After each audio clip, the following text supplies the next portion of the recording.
spiritualness. We know that we are both human and spirit. And let's get to know each part a little better. And I just want to say that that reading, Rita, was perfect. I've never heard a talk and a reading align so much together, so thank you. Thank you for that. Okay, so let's talk about our humanness first and start with our minds.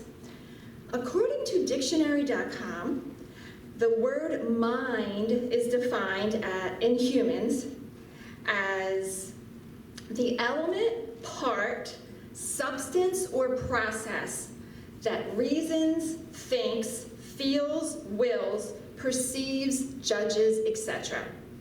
So, and our mind has 4 parts, and in common terms, they are known as sensory motor mind, memory bank, ego, and intellect. Boy, have we given our minds a lot to do for us. They need to protect us, they need to remember everything, and they need to help us in making decisions.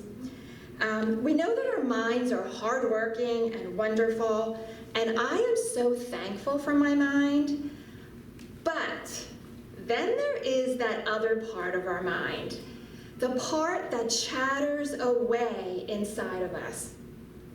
The part that can drive us a little crazy. I'm talking about the voice that's inside our minds, and it might try to convince us, and maybe even have us thinking things that aren't true. It's talking inside of you, saying things about you, your own mind, saying things about you that may not even be true. Now, before I go on, does anybody else have this inner chatter or a mind that, okay, all right, good, then we definitely have something to talk about here. I'm not alone in this. So the first time I ever heard this inner chatter being given a label was in the inspirational book, The Untethered Soul, The Journey Beyond Yourself. And it's written by Michael A. Singer. And I do believe that some of you are familiar with that book already, but it's always nice to have a refresher. And if you're not, you're really going to want to listen to this.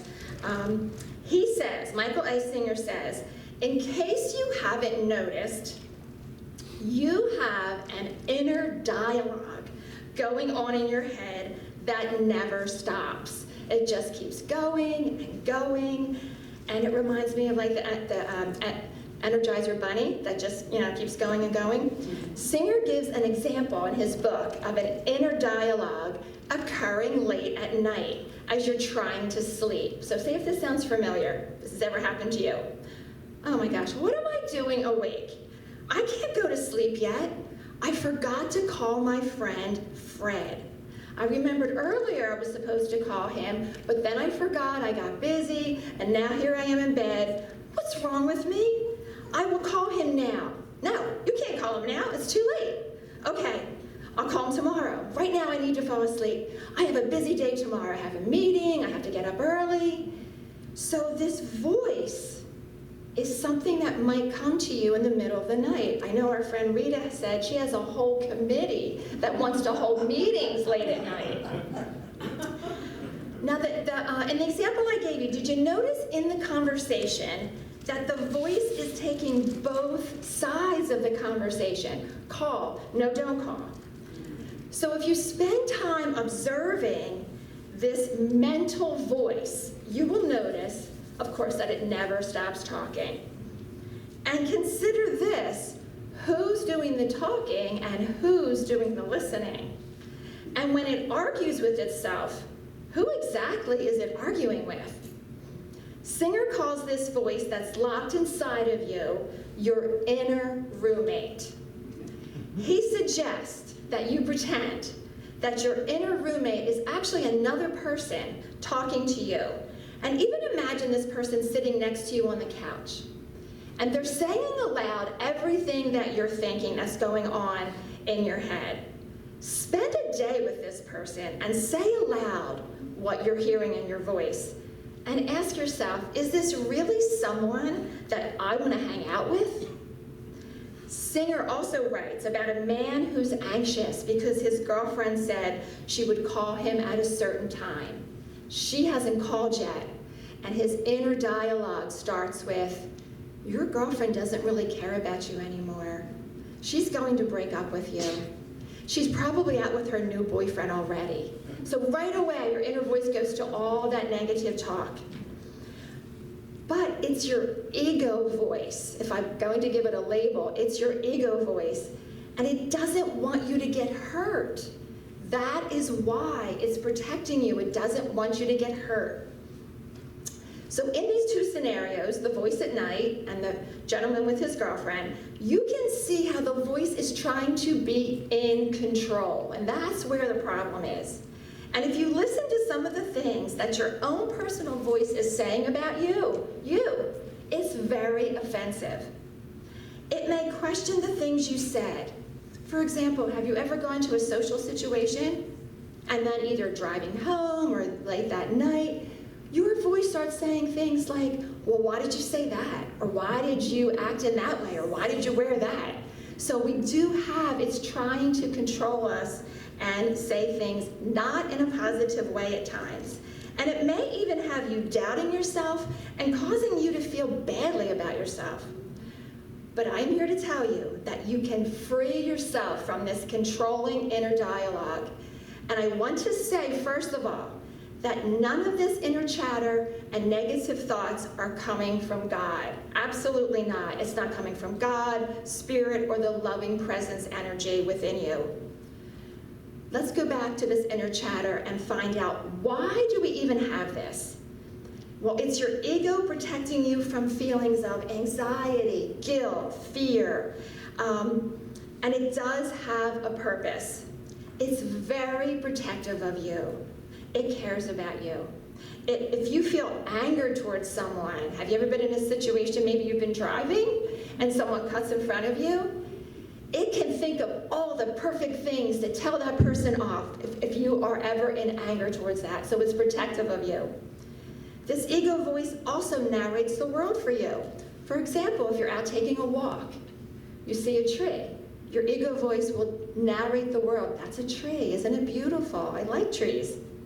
Your ego also helps to give you some control over things you can't control.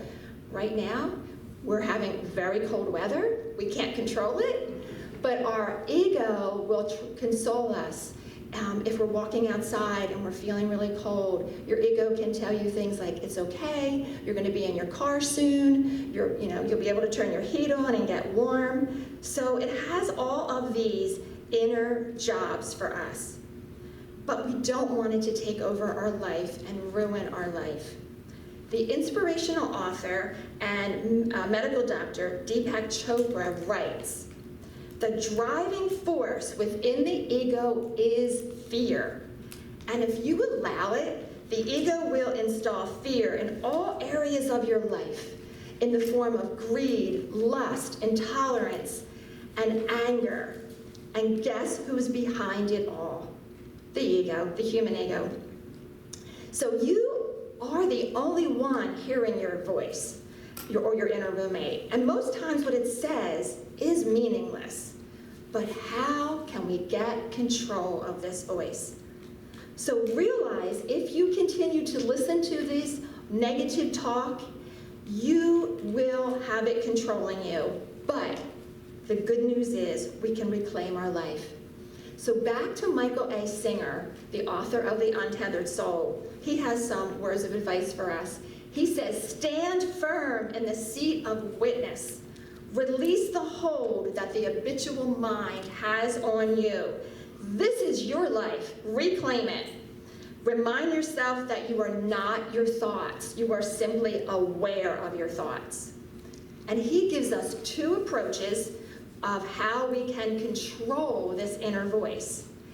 The two approaches, one is called the worldly approach, and the other one is the spiritual approach. So the worldly approach, let's talk about that one first. That is when you think the solution to all your inner problems and thoughts is in the world outside, right here in this world outside. You think if you change things on the outside, that everything will be fine. For example, when I get that new car, when I get that better job, when I get that bigger house, my life will be perfect. And Singer adds, nobody has truly become okay by changing things on the outside. There's always the next problem that comes along. You have to break the habit of thinking that the solution to your problem is to rearrange things on the outside. You will not be able to solve anything outside of you until you know how the situation affects you on the inside. You may have heard the quote, "Happiness is an inside job." This is what he's talking about. Singer states that the other approach to controlling your inner voice is the spiritual approach. This is stepping back, noticing and being a witness to your inner voice or disturbance. So you notice the inner disturbance, but you're not of it. It's like noticing that you're angry, but you're not in and of the anger. You are just witnessing those thoughts. He says to attain true inner freedom, you must objectively watch your problems instead of being lost in them. No solution can possibly exist while you're lost in the energy of a problem. Everyone knows you can't deal with a situation if you're anxious, scared, angry about it. But let's talk further about what Singer means when he says you should objectively watch your problem. What does he mean by that? Well, suppose you hear that someone has just bought a new house, and you're not feeling those feelings of happiness for that person. In fact, you're feeling some jealousy. And you step back and you notice the feeling, I feel jealous. Where's this coming from? And you might start to realize that when you were growing up, you lived in the smallest house, or you lived in a small apartment, and it always made you feel sort of less than. Or maybe currently you're not having the salary that you really want to have. So you're stepping back, you are locating where these feelings are based from, and then you can move forward. So you're aware of your feelings, but you're not in them. You're not stuck in them. And as human beings, we know we all have feelings, we all have emotions, but in learning to be conscious of your feelings and thoughts, this is where you can understand the source of these personal disturbances. You can start by watching and being aware that you are aware of what's going on. So here's a good technique when you have many thoughts swirling around in your mind. You can imagine that your thoughts are like boats on the water, and you can just watch them sail on past you. You're not getting caught in them, you're not giving any attachment or judgment to them, they're just going by. You're aware that you're having them. Or, my personal favorite, is you can think of, you know when you were a child and they had the dandelion, they still have them, but the dandelion puffballs, and you would blow, and you'd make a wish first, and you would blow on them? I like to think of those thoughts that don't serve me well as that dandelion puffball, and I like to just blow on them and just watch them all float away. So that's a technique that you can use when you have too many voices going on in your head, and you are not attaching any judgment. You're just being conscious of them. You're aware of your own existence, all the sensations and the thoughts and the surroundings around you. So Singer says, going back to Singer, consciousness is the highest word you will ever utter. There is nothing higher or deeper than consciousness, and consciousness is pure awareness. So, the first solution to not allowing your human ego to take over your life is to be aware and conscious of our human ego voice, and just allowing those thoughts that don't serve us to just drift on by or float on by. And now, I'm delighted to tell you the second part of controlling our human ego voice. Discovering, here it is, discovering and knowing the source of energy that you have right inside of you. You have a phenomenal amount of energy inside you, my friends. And this energy is always available to you. You can always draw from it, And we know that it wells up and fills us from inside, not from outside, from inside. This is spiritual energy, and it is unlimited. It doesn't get old, it doesn't get tired, and it's equally available to everyone.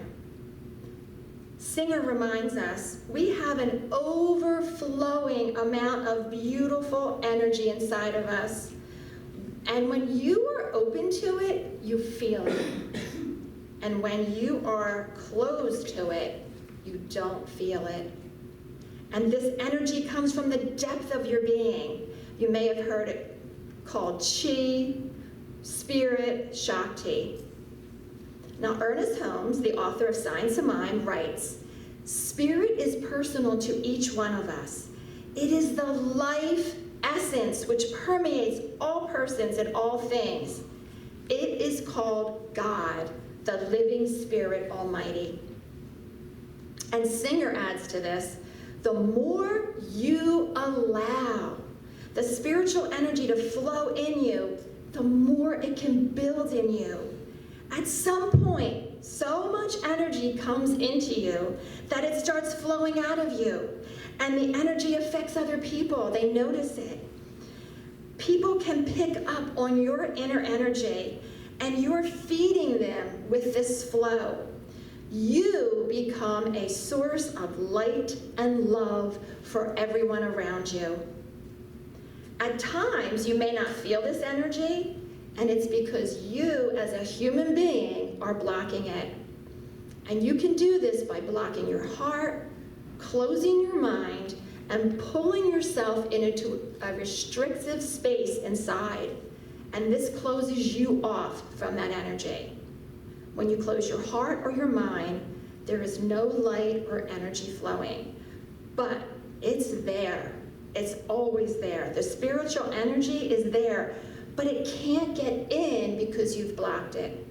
And this is why when you have feelings of depression, that you have no energy, because you've blocked your spiritual energy. So keeping your energy channels open allows spirit in. And this affects your health and your body and your mind. The most important thing in life is your inner spiritual energy. And I'm going to repeat that last line again because I think that is so powerful. The most important thing in life is your inner spiritual energy. In his book, How to Change Your Life, Ernest Holmes writes about this inner divinity, he calls it, inner divinity. He writes, "Each one of us might think of ourselves as an outlet through which the activity of spirit may flow. In fact, it is only as the qualities of God, which we all embody, do flow through us that we more fully partake of God's nature. And after all, this is our task in life, to more fully express the nature of God the Father." And I call that being a vessel. And Holmes continues with the inner divinity. "You need to become more aware of your unity with God. The God qualities are an integral part of you. They lie deep within each person. At the center of your being are," and I'm going to list these God qualities, and we have each and every one inside of us. They are life, love, wisdom, intelligence, peace, creativity, beauty, and joy. Immediately, you realize that if all persons made use of these God qualities and actually lived them, there could be no inharmony, no lack, no ignorance, no illness, no sordidness, fear, or sadness, he says. Growth into our God-like nature was proclaimed by Jesus to be the way, the truth, and the life. And I know you're familiar with those words. It is to this high consciousness that we aspire. And as it unfolds within us, these qualities are developed. The end quote. So I am here to remind you, as a child of God, you automatically are given and have been given each one of these God qualities. It is your heritage as you were created in the image and likeness of God. Let's just take a moment to just breathe that in, that you have all the qualities of God right inside you at all times. Isn't it amazing what God has given us? And as you become more aware of your human ego and your inner spiritual nature of God, you will be better equipped to discern this inner dialogue. Ask yourself, is it my protective human ego voice, or is it my God voice? Deepak Chopra writes about our ego and how to balance it, because we know we have it. We need to balance it. We don't want it to be in control and take over our life. He writes, it's common to hear people on a spiritual path say that you need to destroy or erase the ego. However, while you have a physical body, it is necessary to have an ego as much as you have mind and intellect. So rather than focusing on eliminating the ego, your aim should be to balance it so it acts in harmony with all your other layers of life. And he says to manage the ego, then you need to live your life consciously. Be aware of your choices and why you are making them. Be aware of the effects your choices have on others. So remember, we can let go of any thoughts that don't serve our highest good. We can watch them float by or sail on by. We are both human and spiritual. We have physical bodies, and we do need our ego to protect us. But we don't want it to control our life, especially when it is saying things that aren't truth-based, because we know our truth is God, all the qualities of God. That is our truth. We are human beings having a spiritual experience. We embody all of God's qualities as our own. It's our spiritual nature. It's the truth of who we are. Now, you will know your God voice, or for me, and it's more like an inner urging or a feeling that I have. And I know many people have that same thing. It's not so much a voice, but it's an inner urging, an inner confidence, an inner knowing. You'll know your God voice because it's powerful, it's full of love, and it's affirmative. It would not have negative thoughts about you, but rather the thoughts are for your highest good. Home states, man is more than a physical body. He is also a living spirit. We are spirit, soul, and body. And in closing, remember, God gave us free choice, free will. Choose the thoughts you want to listen to. If you don't like the inner dialogue that you are hearing, change the channel. Change the frequency you are listening to. Tune into your truth. Make truth your channel of choice. Tune into your inner energy that is the truth of who you are, and claim your truth. And so it is.